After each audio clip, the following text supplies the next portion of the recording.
In this video, I'm going to show you how you can go ahead and build an AI agent contract generator here on n8n. This is going to be something that we can send a message to via Telegram. We can provide it with a bunch of contract requirements. That could be the timeline of the contract, the cost of the project related to that contract. It could be a description about the project for that contract, whatever you want it to be. We're going to be able to send this directly to Telegram. It is then going to use those details to populate a contract that we've already uploaded to the agent. It's going to populate those fields using AI and using the information that we've given it to really help speed up the contract creation process. So let me show you exactly what this looks like. This right here is Telegram. I'm going to go ahead and send it a message with a bunch of contract requirements. I've told it that I'm looking for a contract with a $15,000 project. It's a 5-week project, and this is the description. This is an AI contract generation system. It's fully capable of generating ready-to-use contracts from a single message on Telegram, blah, blah, blah. It's going to use all these details, and it is going to come back with a contract for us that's going to be ready to use that we can actually send off via an email and actually use. So here we go. We've just got the contract.pdf back from the Telegram agent. And if I go ahead and click into this contract, we can see here, this is everything that we just told it to include. So we can see here, this is the type of contract they've uploaded to the particular agent. Obviously, you can upload any different type of contract that you'd like to use for your specific company. But we can see here, agency agreement, and you can see in the services section right here, it has gone ahead and filled out the entire services section based on the information that I gave it. And once again, it's using AI to do this. So it's not just taking what I wrote and just putting it into the document. It's going to be using AI to actually expand on that and just fill it out a bit more properly. So we can see here the services. This project involves building an AI-powered contract generation system. Perfect. That's what I told it to do. It's gone ahead and filled out these top details as well. So we can see here the date being October 15th as the sort of initiation date, the effective date. Some other details that have already been filled in, which I'll get to once I actually run through the creation of the agent on n8n. We can see that we've got our compensation as $15,000 added in here as well. We can see our timeline down here as well as 5 weeks has also been populated by the AI itself. And that's pretty much it. So obviously this is something that you'd have to do manually or yourself, but with a system like this, we can give it the brief rundown of details. It's going to populate everything for us. And now this is ready to use. So this right here is the n8n agent that is making this all possible. And I'm going to do a complete rundown as to how all of this works. But if you do want to get access to this template, you can actually go ahead and join my free school community linked in the description. We've got over 17,000 members. We've got 50 plus AI agent templates just like this and courses as well, all for free. So if you do want to join, I've got a link in the description. So let's dive into exactly how this works. So there is really 2 parts to this agent. The first part at the top here in this sort of yellowy orangey box at the top here, this is going to be downloading our PDF file and converting it into HTML. So all that means is that we're going to be taking our templates. If you've got a contract template that you are commonly using for projects or for whatever you want, this doesn't have to be a project contract or an agency agreement. It can be literally whatever you want, obviously. But what we need to do in order to edit all of those fields is actually turn it into an HTML file. We can't actually edit a PDF through n8n, unfortunately. So we do need to take our PDF and convert it into an HTML file. So what I've gone ahead and created at the top here is essentially sort of a one-time run workflow. We pretty much just click to execute it. So it doesn't run every time. It only runs once when we need it to. What it's going to be doing is downloading our contract from Google Drive. So I'll jump into Google Drive in a second. Essentially, I've just uploaded the contract there. It's downloading that file and extracting that file and turning it into just a bunch of binary data. If you've worked with files at all in n8n, you know that obviously converting it to binary is the best way to really edit files if you want to be converting them into really anything else. So obviously PDF to HTML, this is what we need to do. It's very simple to do. Once you've got that file downloaded, you can just type data, and it's pretty much going to understand exactly what you're looking for and convert it into the actual binary data. For the next step, we're going to be jumping into Claude 4, and this is pretty much going to be used to convert our file into an HTML file. The entire structure is going to be HTML. So if I jump into this particular module, what we're using to do this is an Open Router API. So if you're not familiar with Open Router, there's plenty of other tutorials out there as to what it is. Ultimately, it just allows us to talk to one endpoint with one API key, get access to a bunch of different AI models. So all that we're doing in this particular step is sending off a request to the Open Router for chat completions, their API endpoint. If I scroll down a little bit, everything is pretty much contained within this JSON structure right here. We're going to be using the Claude Sonnet 4 model. You don't have to use Claude. You don't have to use Anthropic. You You can use whatever model you like, but we just found this works best for this particular task. All that we're doing is prompting it to convert the PDF file to HTML with the exact styles. We've told it without the page number, a little bit of prompt engineering we've had to do there, and return the HTML content only. The reason that we're doing this, once again, is that n8n, we cannot edit sort of a PDF file in terms of changing boxes and everything like that. HTML is sort of better to do that. So we're just converting it from PDF to an HTML, and we've actually just told this particular AI model to do that for us. Obviously, alongside just prompting it to convert it from a PDF to an HTML, we obviously have to give it the file as well. What we can do is actually add the file itself to this. Because we extracted that binary data of the PDF file previously, we can actually add the file to our request here. So you can see here, file name, document.pdf. The type has been added in as a file in the JSON structure here. The file data is going to be that binary data that we just downloaded previously in the previous step. And that's going to give it access to the actual file itself. So we're going to be uploading the file. It's going to know what we're talking about, and it's going to be able to output the HTML version of it. Once that step is complete, we should now have the sort of HTML structure of our document compared to being a PDF document. After that, we need to jump into this HTML step. So all this is doing is just cleaning up our HTML just a little bit. Essentially, what we're doing is just removing all of these backticks that commonly AI models will generate when creating HTML code. Don't have to worry too much about it. As long as you've got this right here, it's going to remove this, and it's going to make it much better for our output. Once that's done, we're going to be taking the actual HTML code from that step that just ran and then converting it back into a usable file that is obviously HTML. So we're using the convert to file step. In n8n, we're taking the HTML data from the previous step and turning it into a file name called index.html.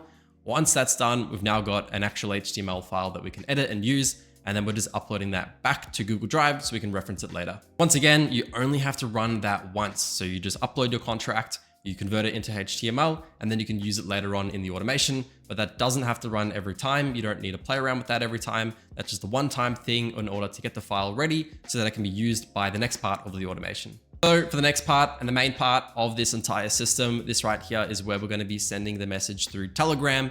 It's then going to be hitting our AI agent to process our request and turn that into a usable contract. So for the first step, we've got our basic Telegram trigger that is just sending it a message, detecting the message has been received, and then running through the rest of the flow. So that's pretty basic stuff. Right here, you can see this obviously in action. We've sent it the message, and then it's continued on with its conversation from there. So there's a few different things to look at with this particular agent. First, I'll jump into the actual prompt itself. So if I just expand upon this user prompt that we've got here, you are an AI assistant that supports filling in contract PDF files by collecting required information from the user. So pretty basic, pretty overall summary of what it does. For the context, you must guide the user to provide all mandatory fields before producing a finalized PDF contract. So a really key thing about this particular prompt and what I'm about to show you is that we obviously want to collect all of our required fields before moving forward. If somebody doesn't give us a bit of information that we need, then we're unable to fill out all the fields and the contract won't be complete. So we have added a little bit of conditioning to make sure that we capture everything that we need in order to fill that entire contract. So for the task, begin by asking the user what information they'd like to provide.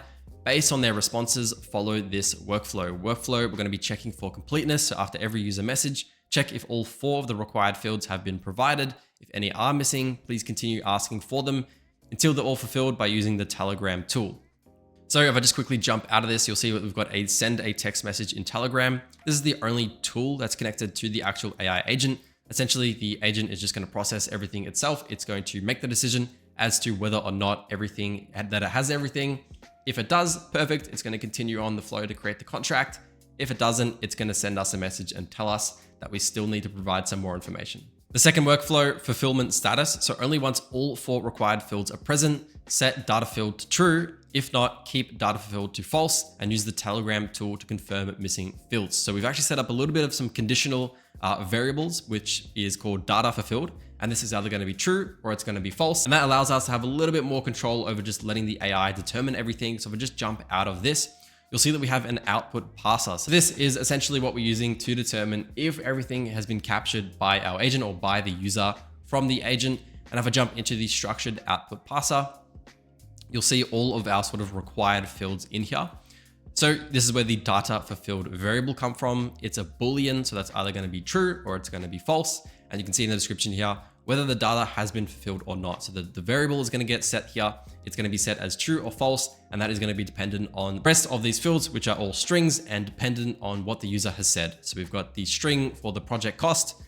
It's got an example expressed as a string, e.g. $2,000. So that's one example. Timeline, the timeline of the project, a range or specific milestone. We've got the effective date. So that's the date that the contract is going to begin. And then we've got the services. So this is going to be the actual description, the main services of the project. So this is everything that we've essentially added some JSON to say we need these exact values. The AI needs to determine if we have these exact values. If we do, then that's going to be setting to true, and we're going to be able to continue the actual automation. If not, it's false. We need to tell the AI agent it's false, and we need to send the user a message. So hopefully that makes sense. But ultimately, we just want to make sure that this is captured every single time. And once again, if that is a little bit confusing, you can get access to this entire template. You can download it. I'd recommend actually going into each of these modules, having a look at what everything does. You can understand it as to the best as you can. And you can get access to this once again for completely free by joining the free school community, which is linked in the description. Otherwise, connected to this is obviously our AI model, because this is going to be processing it using AI, of course. We've got our open router chat model connected to it. The rest of the prompt is honestly just more conditioning to make sure that it captures the information that we're looking for every time. We've got required information. The contract cannot be completed unless the user provides all of the following: cost, effective date, timeline, project description. I've also added in some prompting so that when we do give it some information like the project description, it will actually expand upon that description for later on in the flow when it creates the contract. And you can see that at the bottom here. If the description is too short or too vague, simply add more details about the services yourself based on the user's sharing. Please write 3 to 4 sentences for this project description. That's going to help out later on in the actual workflow to actually expand upon what we're writing. The benefit here of the system is that it's going to be expanding on what we're writing. It's not just taking what we're writing and adding it in. And then at the bottom, just some basic conditioning, rules to follow, keep responses concise, 3 to 5 sentences. And then just other really basic sort of fillers, use everyday conversational language, just your typical AI agent prompting stuff. And then obviously all the way at the bottom, we've got the user message from Telegram. So this is just pulled directly from Telegram. We can see that we've got all of the fields provided here from when we sent it a message. And then that's what we can use as a variable to actually use the agent. So once that's ready to go, the next step is this if condition step right here. Very simple what this is doing. It's just looking at that data to field variable that we created earlier with our structured output parser. This is just looking if it is true or if it's false. If it's true, we can continue on. We can build out that contract because we've got all of those fields. Otherwise, if it's false, then it won't work. It will go back to the agent and it will try to actually ask the user to provide those proper fields. The next step, we're going to be sending a text message. So if I click into this, this is just sending a static text message. So we can see here, text, I'm generating the contract. Please wait a minute. And we saw this if I jump back into Telegram. This message is just sent every single time that the contract actually starts to generate. You can obviously modify that however you want, but that is just a static message that's being sent, obviously using the exact same chat ID that was initiated at the beginning.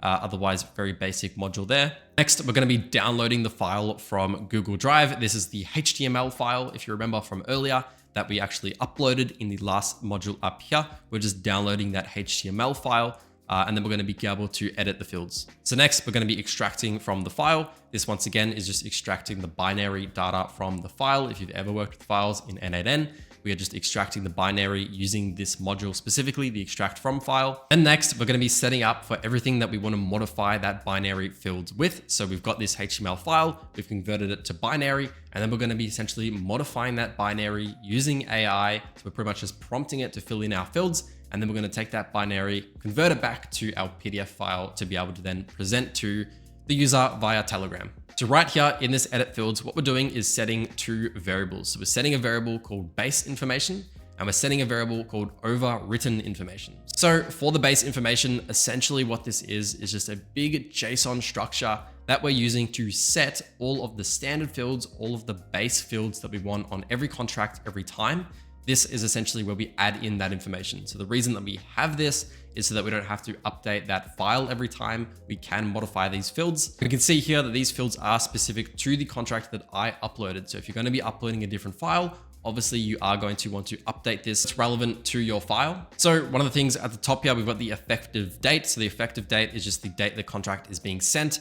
So it is going to be different every single day, and that is going to get updated by this n8n date variable. Now that's the only part of this base information that's somewhat dynamic. Otherwise, all of this is literally just static text. Obviously, if me and my agency are sending these contracts every single time and I'm the only one using it, then I'm going to be the only agency that is related to this. So the agent is going to be inflate.agency, and the principal, myself, is going to be obviously my name, and that's going to be used every time. And then our address, this is obviously a fake address, is going to get used every single time as well. So just to give you an example as to some of the fields that you wouldn't want to change every time, you might want to change them every once in a while, but these are going to be the static fields. Now, once again, this structure is going to get used by the AI anyway, so it doesn't have to be perfect. It doesn't have to be exactly structured to be ran through anything. This is literally just going to be thrown into an AI model to then read, get an understanding of it, and then populate all of our fields. So once you've got the base information set up, we've also got overwritten information. So overwritten information is going to be all of our dynamic information that we've provided it over Telegram. And so this is going to include our timeline, our cost, our project description. All of that information is what is going to get populated right here. If I just jump back out of this, this is pretty much what's coming directly from our structured output parser.